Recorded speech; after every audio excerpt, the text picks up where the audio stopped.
जिज्ञासु मित्रों, बहुत बहुत अभिनंदन है आप सभी का दिव्य सृजन में। प्रत्येक दिवस की भांति आज फिर हम यहाँ पर यह लाइव चर्चा का कार्यक्रम लेकर आपके समक्ष उपस्थित हैं। और आज का जो विषय है, पिछला जन्म क्यों भूल गए। पिछला जन्म क्यों भूल गए। हम अपना पिछला जन्म, हमें स्मरण क्यों नहीं है कि हम पिछले जन्म में क्या थे और क्या नहीं थे। कौन हमारे साथ था, कौन हमारे साथ नहीं था। कौन हमारे साथ था और कौन हमारे साथ नहीं था। हम क्यों अपने पिछले जन्म को भूल जाया करते हैं। कुछ लोगों का कहना है कि भाई भगवान भुला देते हैं। परमात्मा ने हमें अपना पिछला जन्म, हमारी मेमोरी इरेज कर दिया और हमें पिछला जन्म भुला दिया ताकि हम उन आसक्तियों से ना उलझे, उनसे हम बच जाएं, उनमें हम उलझे नहीं और हमें पुरानी बातें याद ना रहें, क्योंकि जितनी पुरानी बातें याद रहेंगी हम दुखी होंगे। लेकिन अब ऐसा भी तो हो सकता है ना कि पुरानी बातों में कुछ अच्छी बातें भी हों। तो कुछ लोगों का उत्तर यह है कि परमात्मा ने पिछला जन्म जो है हमारा भुला दिया और हम पिछले जन्म को भूल चुके हैं। क्या यही सत्य है? लेकिन एक द्वंद्व खड़ा हो जाएगा अगर हम ये मान लें कि परमात्मा ने, ईश्वर ने ऐसा कर दिया कि उसने हमारा अपना पिछला जन्म जो था वो इरेज कर दिया, उसकी मेमोरी इरेज कर दी, उसकी स्मृति हटा दी। अगर ऐसा है, अगर यही इस प्रश्न का उत्तर है, तो द्वंद्व क्या खड़ा होगा। यहां पर द्वंद्व आएगा। द्वंद्व पहले तो ये आएगा कि क्या ईश्वर करता है। जब वह परमात्मा कर्म फल और कर्तापन में कोई संयोग नहीं देता, सम्मिलित नहीं होता, इसमें ना ही कर्म में, ना कर्म फल में और कर्ता में इनका संयोग नहीं बनाता, तो वो भला आपकी स्मृति को क्यों खत्म करेगा, आपकी मेमोरी को क्यों इरेज करेगा, क्यों पिछला जन्म भुला देगा। ऐसा तो नहीं होना चाहिए था। क्या सचमुच परमात्मा ने ही ऐसा कर दिया कि हम अपने पिछले जन्म को याद ही नहीं रखते, भूल जाया करते हैं। तो देखिए, अगर हम अपने शास्त्रों पर जाएं तो ये सारी गतिविधियां प्रकृति के अंतर्गत आएंगी। परमात्मा का कोई हस्तक्षेप इसमें नहीं है। आपका जन्म लेना, मृत्यु को प्राप्त होना, आपको कुछ बातें याद रखना, भूल जाना, इसमें परमात्मा का कोई हस्तक्षेप नहीं होता है। परमात्मा इन सब विषयों में हस्तक्षेप नहीं करता है। परमात्मा इन सब विषयों में आपको परेशान नहीं करता है और ना ही कोई इनाम देता है, ना ही कोई दंड देता है। मनुष्य अपने ही कर्मों से कर्म फल के रूप में इनाम पाता है और कर्म फल के रूप में दंड भी पा लेता है। तो परमात्मा को दोषी ठहराना या परमात्मा के लिए यह कहना कि उसने ऐसा कर दिया, भगवान ने हमारी सारी मेमोरी इरेज कर दी, जिससे कि हमारा पिछला जन्म हमको याद ही नहीं है, तो ऐसी कोई बात नहीं है। मन के रहस्य को समझने की आवश्यकता है। महर्षि पतंजलि ने पंच वृत्तियों में 5 प्रकार की वृत्तियां बताई हैं। प्रमाण, विपर्य, विकल्प, निद्रा, स्मृतयः।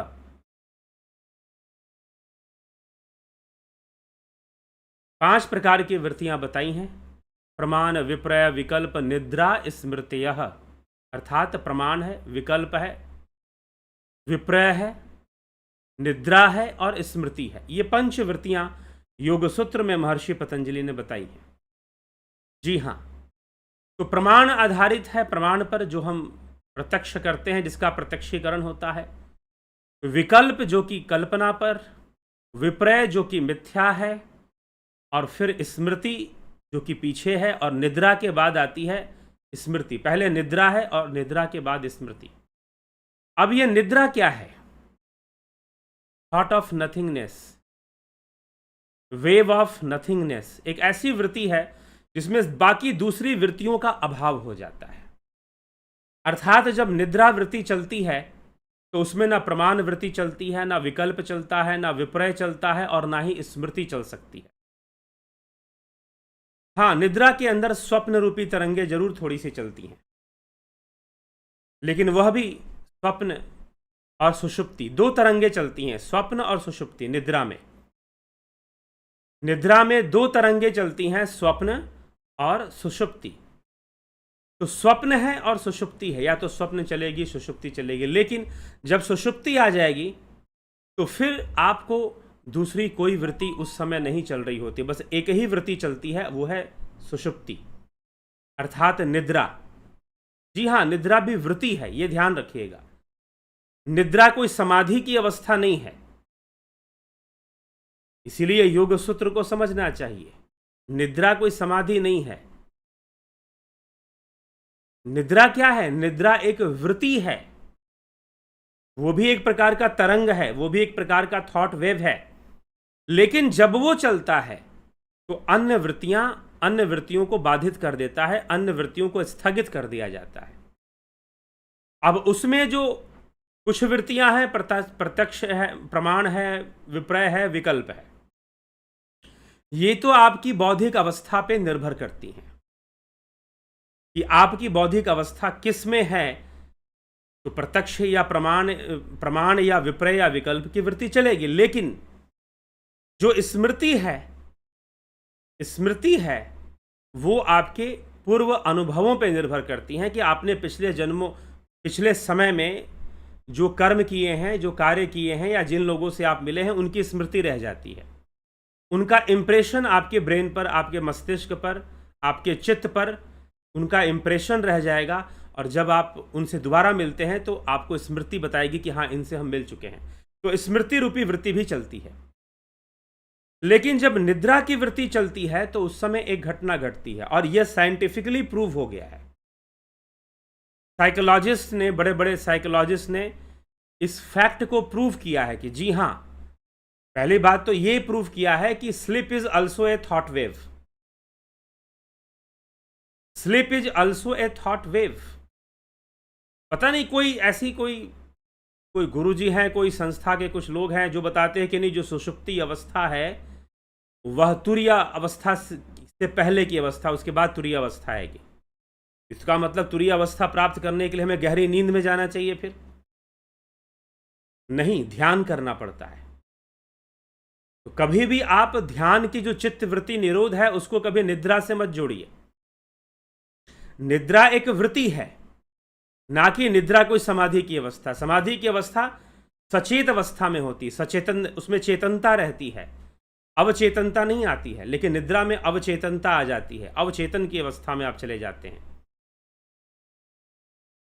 स्वप्न और सुषुप्ति दो तरंगे चलती हैं निद्रा में, तो यह एक वृत्ति है, निद्रा एक वृत्ति है, ना कि यह कोई उपलब्धि है ध्यान की। यह तो एक वृत्ति है, चल रही है। हाँ, उस वृत्ति की विशेषता है, थॉट ऑफ नथिंगनेस कहते हैं, लेकिन ये एक थॉट है। निद्रा भी एक थॉट है, उसे थॉट ऑफ नथिंगनेस कहा जाता है। अर्थात जब निद्रा वृत्ति चलेगी तो अन्य वृत्तियों का प्रतिबंध होगा, अन्य वृत्तियों का बाध कर दिया जाएगा, उन्हें रोक दिया जाएगा। तो निद्रा वृत्ति में शक्ति है कि वो अन्य वृत्तियों का बाध कर दे, तो सबका बाध कर देती है। लेकिन बौद्धिक अवस्था पर निर्भर करेगा प्रमाण, विपर्य, विकल्प और स्मृति पूर्व अनुभूतियों पर। तो अब होता क्या है, जब अब हम अपने प्रीवियस बर्थ को भूल जाते हैं। कुछ साइकोलॉजिस्ट ने रिसर्च किया स्टेट ऑफ स्लीप के ऊपर, नींद के ऊपर, उस समय कौन कौन सी घटनाएं घटती हैं। उन्होंने रिसर्च कर यह बात निकाली कि वास्तव में हमें अपना प्रीवियस बर्थ या बहुत सारी बातें जो याद नहीं है वो भगवान ने भुला दी है, ऐसी कोई बात नहीं है। जब भी हम सो जाते हैं और सुषुप्ति अवस्था में चले जाते हैं तो उस समय एक घटना घटती है। क्या घटना घटती है? कि हमारी मेमोरी फेड हो जाती है, फेड होती रहती है, होती रहती है। जी हाँ, अगर कल रात आप अच्छी नींद सोए, गहरे नींद में सोए हो, तो आपकी बहुत सारी मेमोरी फेड हो गई, यहां तक कि कल की बातें भी फेड हो चुकी हैं।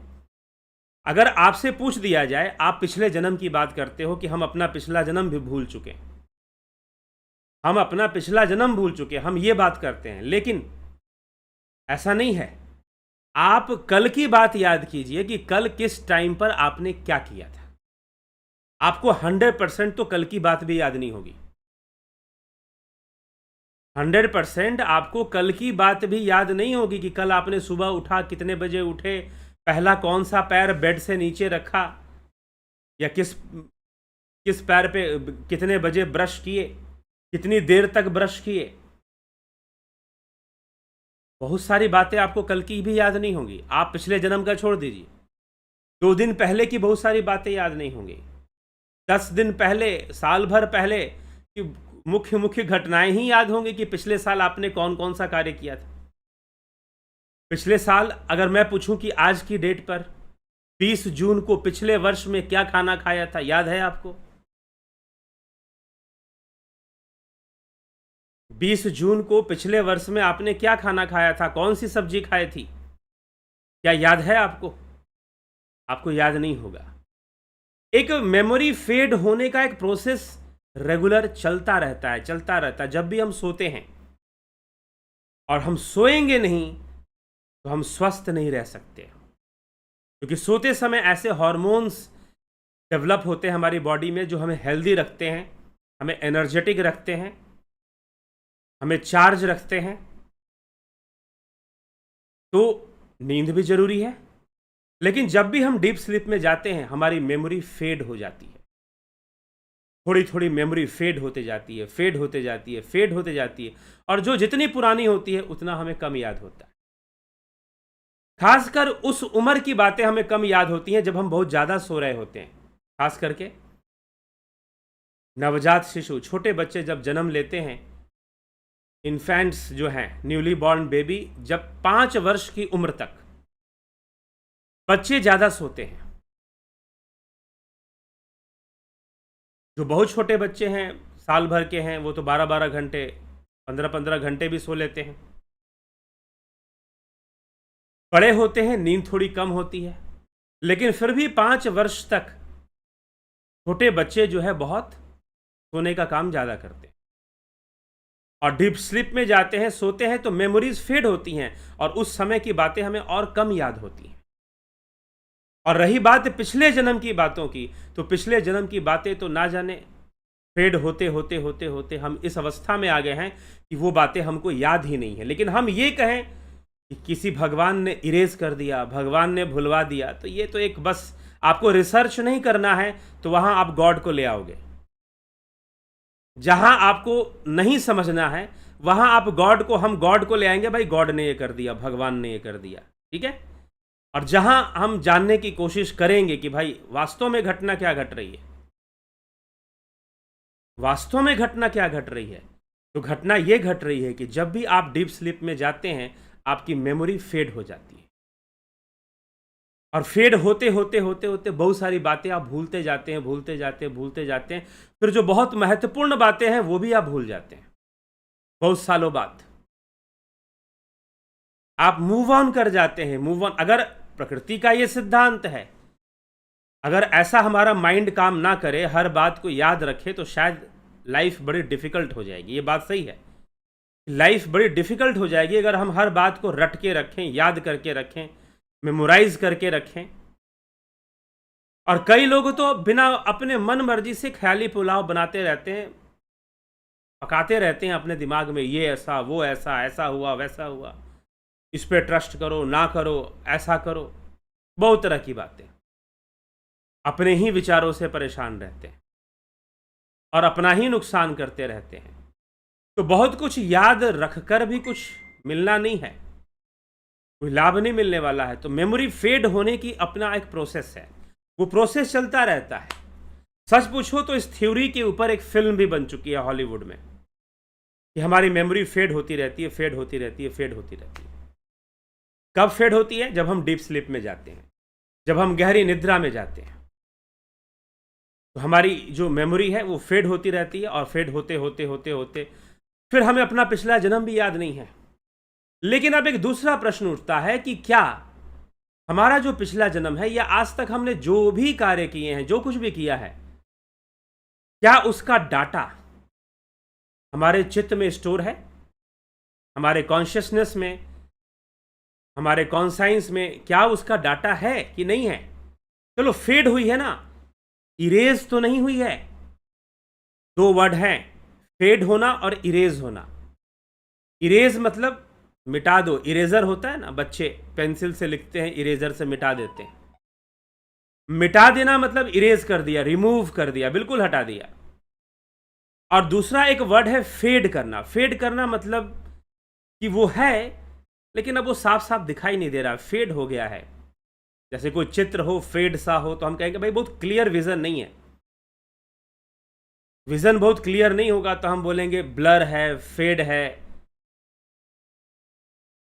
किसी का चेहरा बहुत उदास सा दिखाई दे रहा हो, बोलेंगे फेड है। अरे तुम्हारे चेहरे पर तो बड़ा चमक दिखाई देता था, फेड सा दिख रहा है अब, ऐसा क्यों हो रहा है? तो मेमोरी क्या होती है, हमारी जो स्मृति है वो फेड होती है, इरेज नहीं होती है, ध्यान रखिएगा। तो ये जो हम कहते हैं कि भगवान ने सारी मेमोरी हमारी खत्म कर दी, मिटा दी, ये अच्छा किया, कोई मिटा नहीं है, कुछ भी नहीं मिटा है, सब अपनी जगह पर है, आपकी चेतना में सब है। आपके जितने भी पिछले जन्म हो चुके हैं वो सब आपके चित्त में है। आपके जितने भी पिछले जन्म हो चुके हैं वो सब के सब आपके चित्त में है, विराजमान है, वो इरेज नहीं हुआ है, वह मिटा नहीं है, ये ध्यान रखिएगा। और ना किसी भगवान ने उसे मिटाया है, वह एक नेचुरल प्रोसेस है। जब हम डीप स्लीप में जाते हैं तो हमारी मेमोरी फेड होते रहती है, होते रहती है, होते रहती है, और ज़्यादा हम सोएंगे तो ज़्यादा फेड होगी, मेमोरी ज़्यादा फेड होगी फिर। और आप अपना पिछला जन्म भी भूल जाते हैं, अपने बचपन की बातें भी भूल जाते हैं। 5 साल की उम्र के जब आप थे उससे पहले की बातें कम याद होंगी। 2 साल में आपने क्या क्या किया था? जब आपकी उम्र 2 साल की थी तो आपने क्या क्या किया था? 3 साल की थी तो आपने क्या क्या किया था? कहाँ कहाँ घूमे थे, याद है क्या? याद है क्या? ठीक। तो जब वो याद नहीं है तो याद क्यों नहीं है? क्योंकि मेमोरी फेड होती रही, और मेमोरी फेड होने के कारण हमें याद नहीं है। लेकिन फेड ही तो हुई है ना, प्रश्न है कि फेड हुई है तो क्या याद किया जा सकता है? क्या उस याद को लाया जा सकता है? क्या हम अपने पिछले जन्म को देख सकते हैं? जी हां। आप अपनी मेमोरी की फेडनेस को दूर करना शुरू कीजिए। फेड ही तो हुई है ना, उसकी सफाई कीजिए, खुरेदिए उसको, याद बहुत सारी चीजें आ सकती हैं। आप अपना पूर्व जन्म भी जान सकते हैं, आप अपना पूर्व जन्म भी जान सकते हैं। फोकस करने की जरूरत है, एकाग्रता की आवश्यकता है।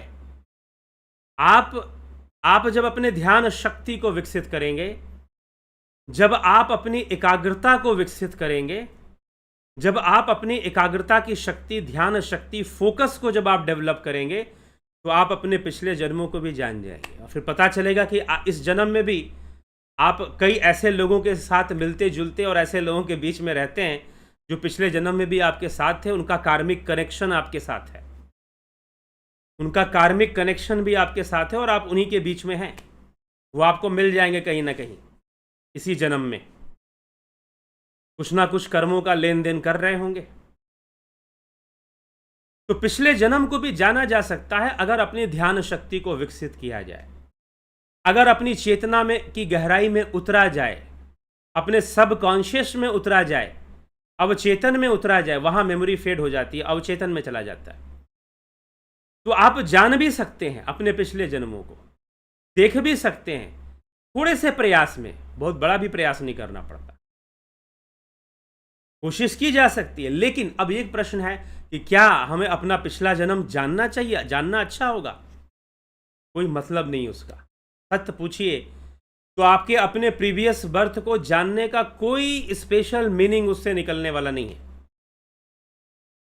घुमा फिरा कर यही दिखेगा, आपने क्या किया था, आहार निद्रा भय मैथुन यही सब कर रहे थे। जीव भला करेगा तो क्या करेगा, यही सब करेगा, तो यही सब कर रहे थे।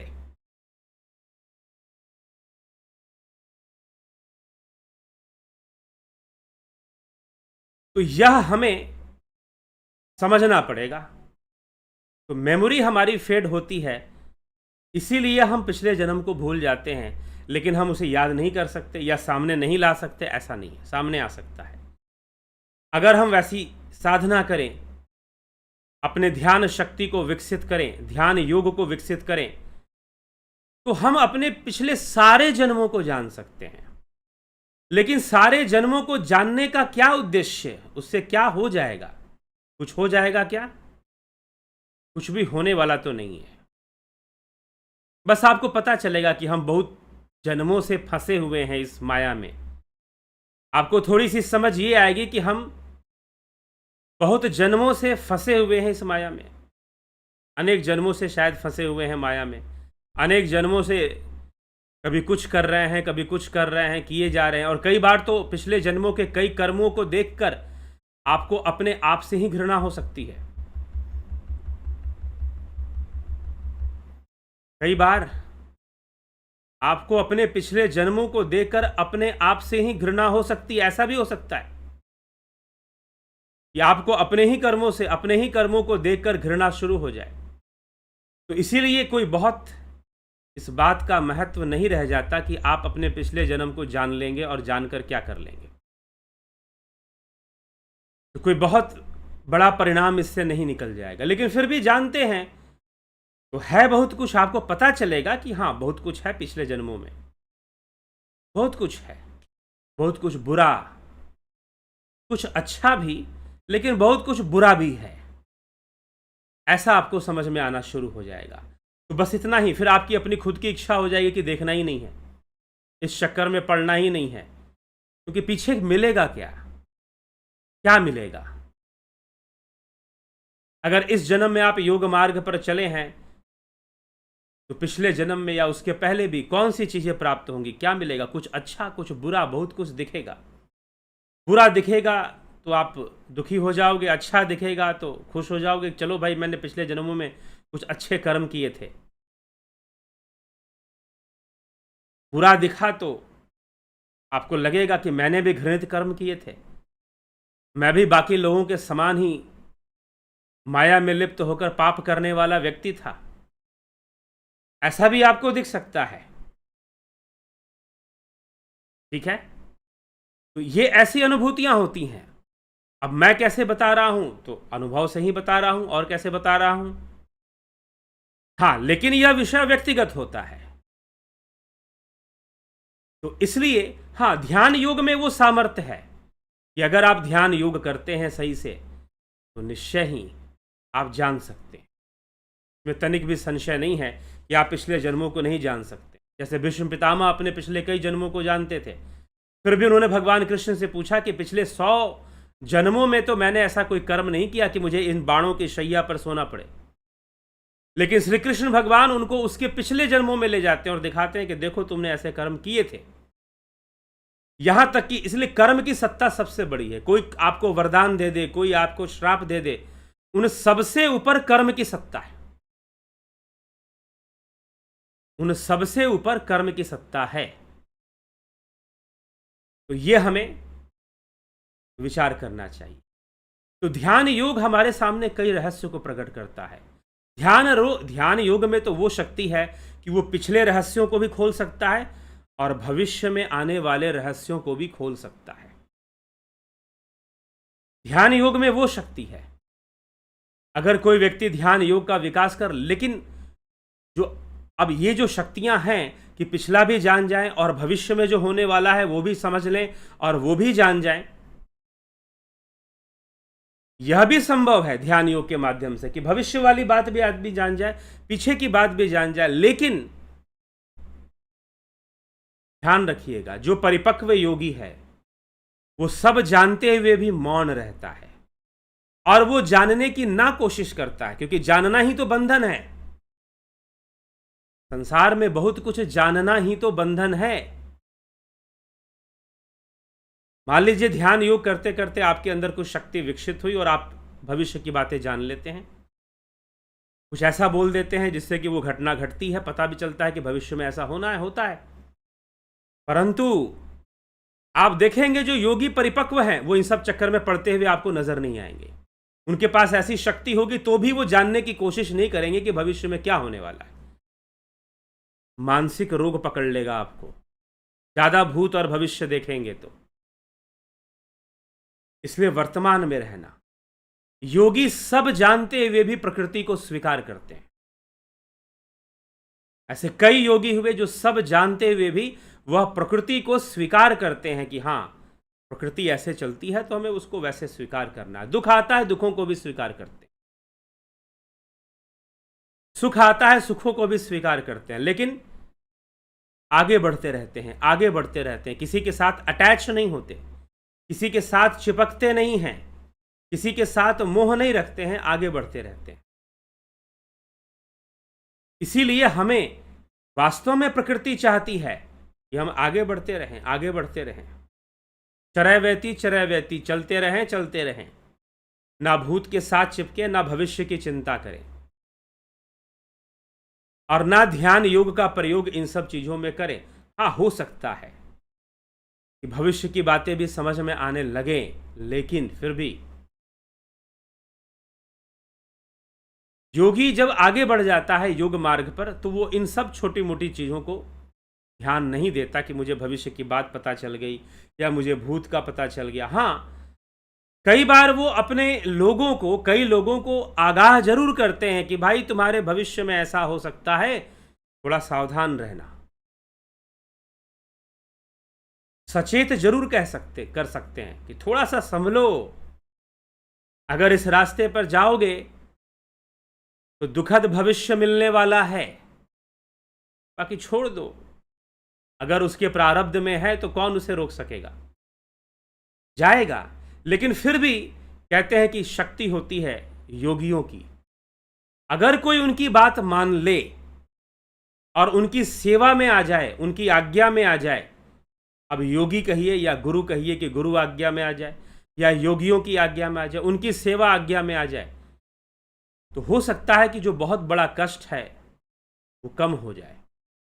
क्योंकि योगियों की शक्ति प्रकृति के 3 गुणों से ऊपर जब काम करने लग जाती है तो वो बहुत कुछ बदलने की शक्ति ले आती है। यद्यपि योगी प्रकृति को वैसे ही चलने देते हैं जैसा चल रही है, क्योंकि बिना प्रकृति के अंदर कोई भी बदलाव लाने के लिए प्रकृति के सिद्धांतों का ही सहारा लेना पड़ेगा। तो कोई भी क्रिया होगी तो उसकी प्रतिक्रिया तो जरूर आएगी, और प्रतिक्रिया आएगी तो वह प्रतिक्रिया दुखमय भी हो सकती है, दुखदाई भी हो सकती है। उस भावनात्मक जगत में वह इमोशनल प्लेन पर नहीं रहते हैं, वो अपने स्पिरिचुअल प्लेन पर अपना जीवन जी रहे होते हैं। तो संसार में सामान्य रूप से जीवन जीते हुए भी वो उस संसार में नहीं रहते हैं। उस कमल के फूल की भांति जो कीचड़ में रहते हुए भी अपने आप को कीचड़ से अलग रखता है, ऊपर रखता है, वैसे योगियों का जीवन बन जाता है। भले ही उसकी जड़ें कीचड़ में है, लेकिन फिर भी वो एक दूसरे प्लेन पर है। कीचड़ के लेवल पे वो नहीं है। कमल का फूल कीचड़ के लेवल पे नहीं रहता, ऊपर रहता है हमेशा। उस पानी के सतह से, उस तालाब या पोखर या कीचड़ जो है उसकी सतह से हमेशा ऊपर खिलता है और शुद्ध रहता है उसमें रहते हुए भी। तो योगियों का जीवन ऐसा होता है, वो संसार में हर कार्य को करते हुए, दिखते हुए भी उसमें लिप्त नहीं रहते हैं। दिखते हुए भी कि वो साधारण जीवन जी रहे हैं, फिर भी उनका जीवन असाधारण ही रहता है, और वो बहुत कुछ जानने वाले भी होते हैं। तो भूत भविष्य का भी ज्ञान रखते हैं, लेकिन फिर भी अपने आप को वर्तमान में स्थित रखते हैं। तो इसीलिए प्रकृति चाहती है कि आप वर्तमान में स्थित रहें, इसीलिए भूत को भुला देती है कि फेड कर दो मेमोरी। आपकी मेमोरी फेड होती रहती है, फेड होती रहती है। यह एक प्राकृतिक क्रिया है, एक नेचुरल फेनोमेनन है ये, कि आपकी स्मृति जो है गहरी निद्रा में फेड हो जाती है और आप भूलते जाते हैं। लेकिन अगर याद करने की कोशिश करें, एकाग्रता का प्रयोग करें, ध्यान का प्रयोग करें, तो हम जान भी सकते हैं। लेकिन जानकर भी बहुत कुछ प्राप्त तो नहीं होने वाला। इसीलिए आगे बढ़ते रहना चाहिए, आगे बढ़ते रहना चाहिए। ठीक है, ये है।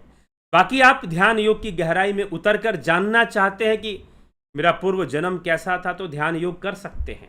ध्यान योग का कोर्स आज से शुरू हो गया। आज 20 जून है, आज से शुरू हो गया, लेकिन अभी 23 तारीख तक 23 जून 23 तारीख तक आप ज्वाइन कर सकते हैं। हाँ, कोर्स शुरू हो चुका है। जिन लोगों ने ज्वाइन कर लिया है उनका शुरू हो चुका है। अब हम क्यों कह रहे हैं कि 23 तारीख तक ज्वाइन कर सकते हैं? इसलिए कह रहे हैं 23 तारीख तक ज्वाइन कर सकते हैं क्योंकि थोड़ा सा ही नुकसान होगा 3 दिन का, वो कवर हो जाएगा। वो हम कवर करवा देंगे आपका, अगर आप बाद में भी ध्यान योग का कोर्स ज्वाइन करते हैं तो 23 तारीख तक 23 जून तक आप ध्यान योग का कोर्स ज्वाइन कर सकते हैं। प्राकृतिक चिकित्सा का भी कोर्स आप 23 तारीख तक ज्वाइन कर सकते हैं, और फिलोसफी दर्शन का भी कोर्स। ये तीनों कोर्स आज शुरू हो गए। जिन लोगों ने ज्वाइन किया है उनको मिलना शुरू हो चुका है। तो दर्शन का कोर्स भी आप ज्वाइन कर सकते हैं। ठीक, दर्शन का भी कोर्स आप ज्वाइन कर सकते हैं। तो इसीलिए हमें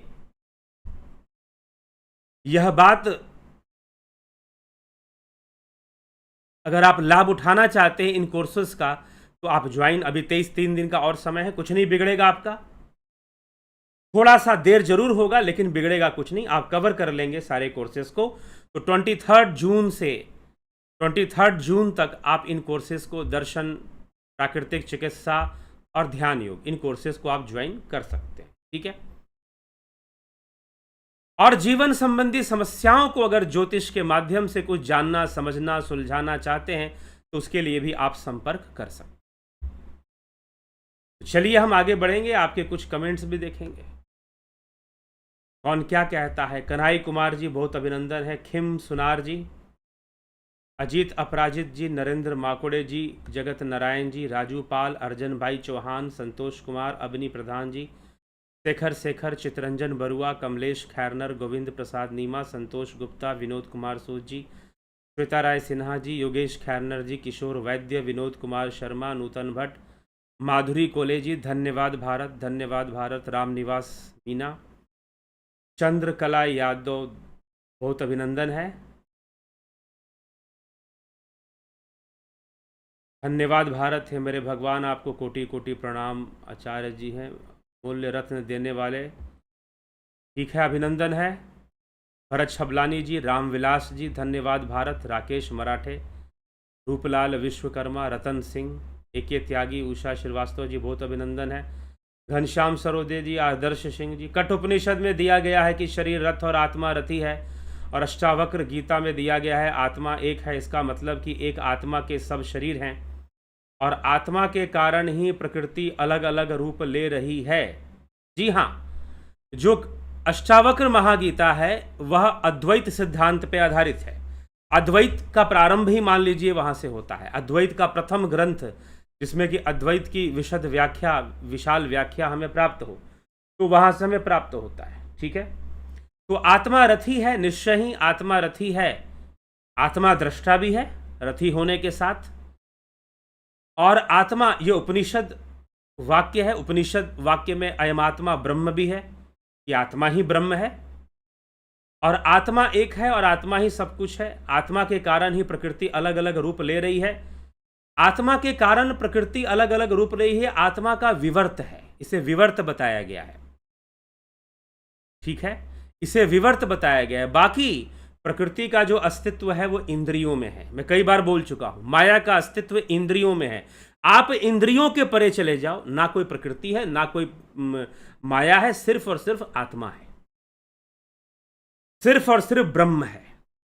जब तक आप इंद्रिय जगत में हो, आंखों से देख रहे हो, कानों से सुन रहे हो, त्वचा से महसूस कर रहे हो, और ये सारा डाटा मन में जा रहा है, प्रोसेस हो रहा है, इमोशंस क्रिएट कर रहा है, भावनाएं क्रिएट कर रहा है, किसी के साथ अटैचमेंट, किसी के साथ डिटैचमेंट, किसी से मोह, किसी से घृणा, किसी से ईर्ष्या, किसी से राग, किसी से द्वेष पैदा हो रहा है। ये सारा इंद्रियों और अंतःकरण का खेल है।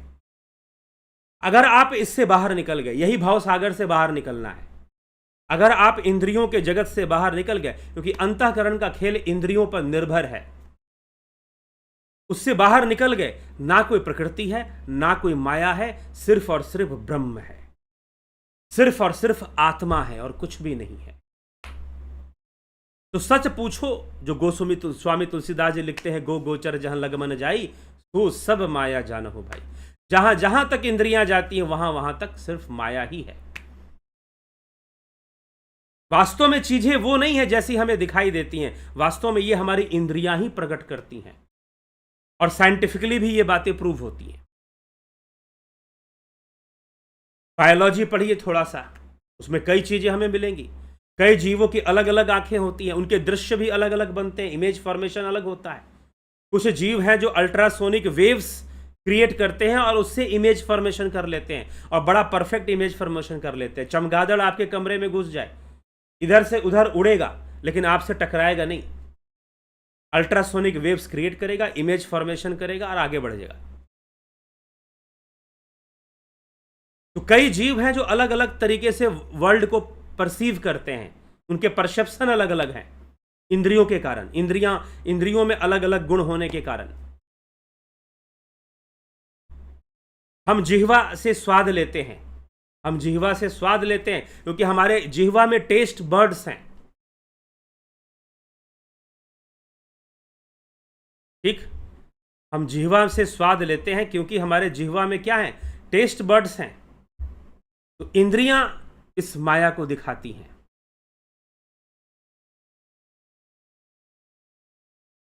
इंद्रियों के कारण हम माया को देख पाते हैं।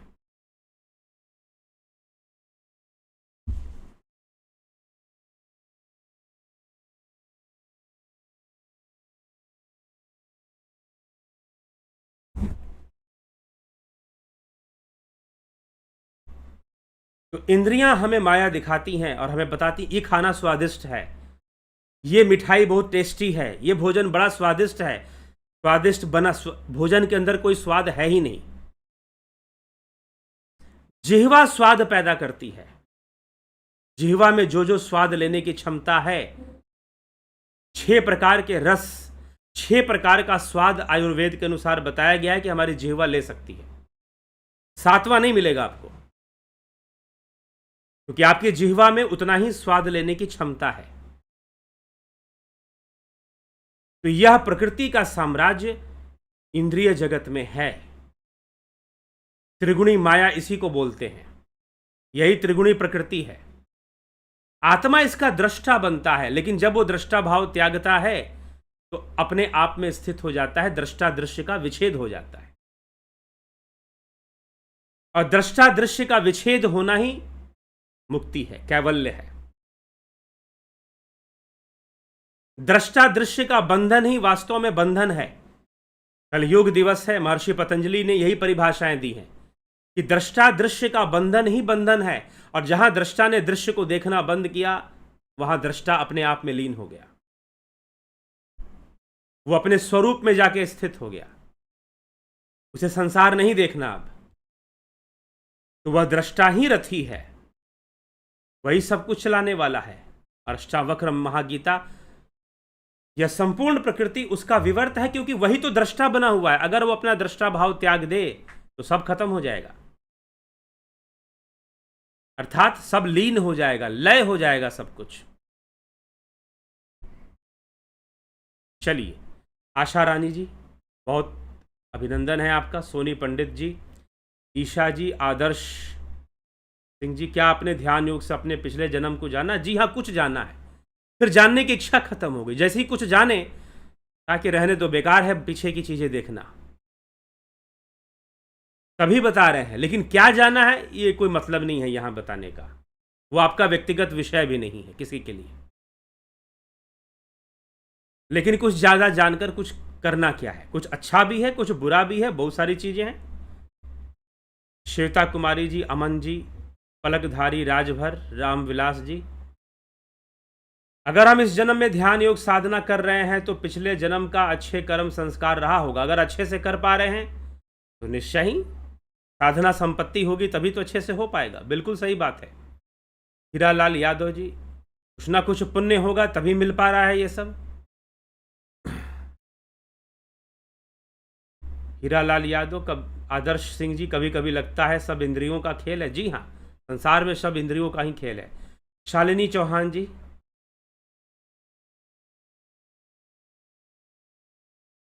प्रभु लाइव शरीर से निकलकर अपने ही शरीर को देखना कौन सी दशा होती है? जी हाँ, यह भी एक स्थिति होती है, कई बार ऐसा होता है। कई बार ध्यान योग जो करते हैं उनके साथ ऐसा हो पाना बहुत स्वाभाविक है, हो सकता है उनके साथ आसानी से। लेकिन जो ध्यान योग नहीं करते, कई बार उनको भी निद्रा की अवस्था में या कई बार वो अवचेतन अवस्था में चले जाते हैं और ऐसी घटना घट जाती है कि वो अपने ही आंखों से अपने ही शरीर को देख रहे होते हैं।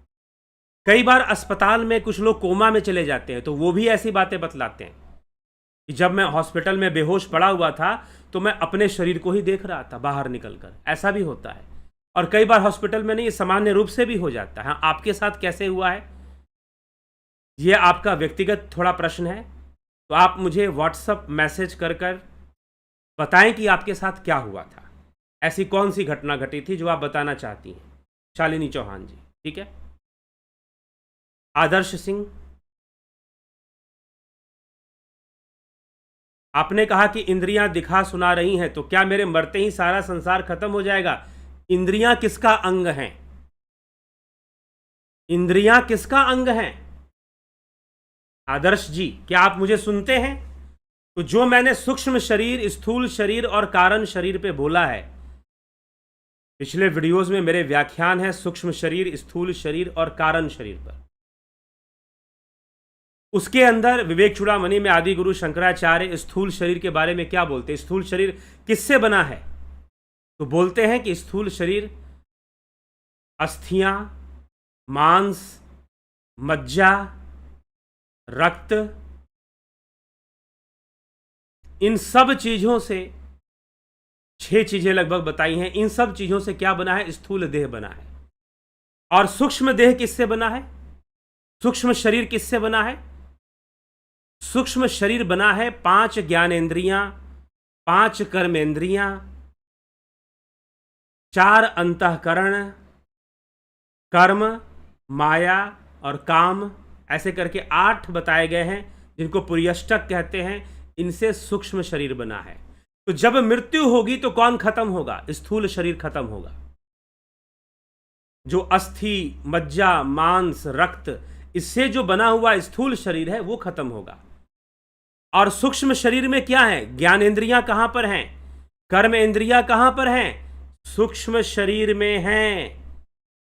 इसीलिए स्थूल शरीर में कर्म होता है, सूक्ष्म शरीर में कर्म होता है, लेकिन कारण शरीर में कर्म नहीं होता।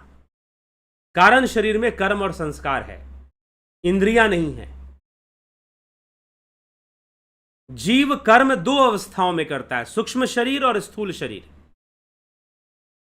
तो जब आपकी मृत्यु हो जाएगी तो आपका सूक्ष्म शरीर नहीं मरने वाला, आपका स्थूल शरीर ही मात्र मरेगा। और जब सूक्ष्म शरीर नहीं मरेगा तो इंद्रियां क्यों खत्म होंगी? इंद्रियां रहेंगी, लेकिन माध्यम बदल जाएगा उनका। स्थूल देह एक माध्यम था, अब सूक्ष्म शरीर मात्र माध्यम रहेगा।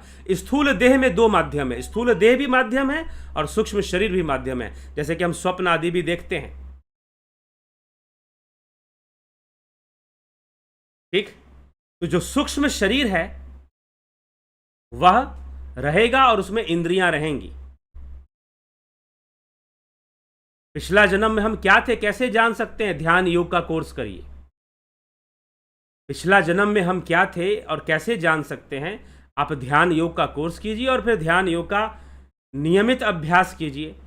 आप अपनी इच्छा मात्र से जान लेंगे कि क्या थे और कैसे जान सकते हैं। इच्छा मात्र से संभव होगा। माता पिता से स्थूल मिलता है तो सूक्ष्म शरीर और कारण शरीर कहाँ से मिलता है? सूक्ष्म शरीर और कारण शरीर सूक्ष्म तत्वों से मिलता है। हिरण्य गर्भ में सूक्ष्म शरीर का निर्माण होता है। हिरण्य गर्भ में जीव निर्मित होता है, जो बाद में स्थूल देह धारण करता है। उसे हिरण्य गर्भ कहते हैं, ब्रह्मा का लोक कहते हैं। ब्रह्मा की जो सृष्टि है वो सूक्ष्म सृष्टि है, स्थूल सृष्टि नहीं है। वहां सूक्ष्म शरीर बनता है, ठीक। तो सूक्ष्म तत्वों से सूक्ष्म शरीर अपंचीकृत रूप में सूक्ष्म शरीर बनता है और पंचीकृत होकर स्थूल तत्वों का निर्माण होता है और स्थूल देह बनता है, ठीक। इसलिए थोड़ा सा उस तत्वों को हमें जानना पड़ता है सूक्ष्म शरीर को समझने के लिए। चलिए, तो इसी के साथ हम कार्यक्रम को विराम की ओर ले जाएंगे।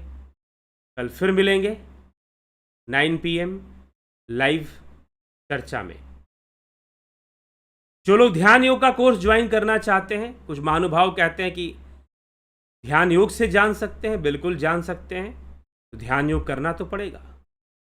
तो 23 तारीख तक, 23 जून 23 तारीख तक आप यह कोर्स ज्वाइन कर सकते हैं, चाहे ध्यान योग हो, याग हो, प्राकृतिक चिकित्सा हो या दर्शन हो। 23 तारीख तक आप जान सकते हैं, ज्वाइन कर सकते हैं इन कोर्सेस को। ठीक, तो ये हम इसको समझे। आत्मा ही प्रकृति बनता है, आत्मा प्रकृति बनता नहीं। आत्मा जो है वो आत्मा है। आपको प्रकृति का अनुभव सिर्फ इंद्रियों में हो रहा है। इंद्रियों से परेगा तो पता चलेगा सब कुछ ब्रह्म है, सब कुछ ब्रह्म ही ब्रह्म है। जगत ब्रह्म, जीव ब्रह्म, सब ब्रह्म। ये ऐसा विषय है कि मात्र प्रश्नों से इसका उत्तर नहीं मिलने वाला। ठीक है महानुभाव, ध्यान की गहराई में उतरना पड़ेगा, अपनी चेतना का लेवल उठाना पड़ेगा, तो ज्ञान का लेवल बढ़ जाएगा। ज्ञान होता क्यों है? कॉन्शियसनेस से होता है। तो जैसे ही ज्ञान का स्तर बढ़ेगा तो अपने आप ये रहस्य प्रकट होंगे। नहीं तो प्रश्नों से सिर्फ शब्द ही मिलेंगे। आप प्रश्न करोगे शब्दों में, उत्तर मिलेगा शब्दों में, और उसमें कंफ्यूजन रहेगा आपको। तो बिना प्रैक्टिकल स्पिरिचुअलिटी, बिना प्रयोगात्मक अध्यात्म, बिना ध्यान की गहराई, बिना अभ्यास के यह विषय नहीं होगा कि आत्मा प्रकृति कैसे बन गया। ठीक, वास्तव में बना ही नहीं है वो। तभी तो प्रकृति को माया कहा जा रहा है, तभी तो भ्रम कहा जा रहा है कि आपको सत्य नहीं दिखाई दे रहा, आपको रस्सी में सर्प दिखाई दे रहा है। आप जो ये प्रकृति देख रहे हो और इसे सत्य समझ रहे हो, वास्तव में ये रस्सी में सर्प की अनुभूति के समान है। आप तो सत्य को देख ही नहीं रहे हो, आप तो भ्रम को देख रहे हो। भ्रम जाल को आप सत्य मानकर बैठे हुए हो, इंद्रियों के माध्यम से देखकर। यहां पे बात अटकी हुई। अब भ्रम को कैसे दूर करें? चेतना जब विकसित होगी, चेतना का प्रकाश जब विकसित होगा ना, लाइट जब बढ़ेगी ना, तो पता चलेगा अरे भाई सांप नहीं, ये तो रस्सी है। वैसे ही जब कॉन्शियसनेस जब डेवलप होती है, इवॉल्व होता है हमारी कॉन्शियसनेस, तो धीरे धीरे रहस्य प्रकट होते हैं। और वो बिना अभ्यास के होंगे नहीं, बिना ध्यान योग के अभ्यास के, बिना प्रैक्टिस के तो होगा नहीं। अभ्यास वैराग्याभ्याम तन्निरोधा, महर्षि पतंजलि ने कहा, भगवान ने कहा, अभ्यासेन तु कौन्तेय वैराग्येन च गृह्यते। श्री कृष्ण अर्जुन से कह रहे हैं। ठीक है, तो आत्मा प्रकृति बनता है नहीं बनता है, इसको समझने के लिए अपनी चेतना को थोड़ा विकसित, और चेतना को समझिए लाइट। जैसे कि रस्सी में सांप दिख रहा है, लाइट जला दोगे तो पता चलेगा नहीं रस्सी है। वैसे ही चीजें सामने आएंगी। यही गोस्वामी तुलसीदास जी कहते हैं कि यही विधि जग हरि आश्रित रही, यद्यपि असत्य देत दुख आही, जो सपने सिर काटे कोई बिन जागे दुख दूर ना हुई। संसार का दुख कैसा है? जैसे स्वप्न में कोई सिर काट रहा हो, लेकिन उपाय क्या है भाई? निद्रा से उठो। जैसे ही उठ जाओगे पता चलेगा ये तो सपना था।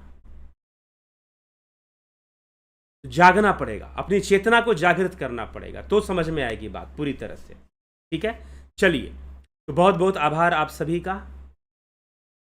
सभी को ओम तत्सत। और ध्यान योग का कोर्स आप ज्वाइन करना चाहते हैं तो जरूर ज्वाइन करिए और उसका लाभ उठाइए। ओम तत्सत सभी को।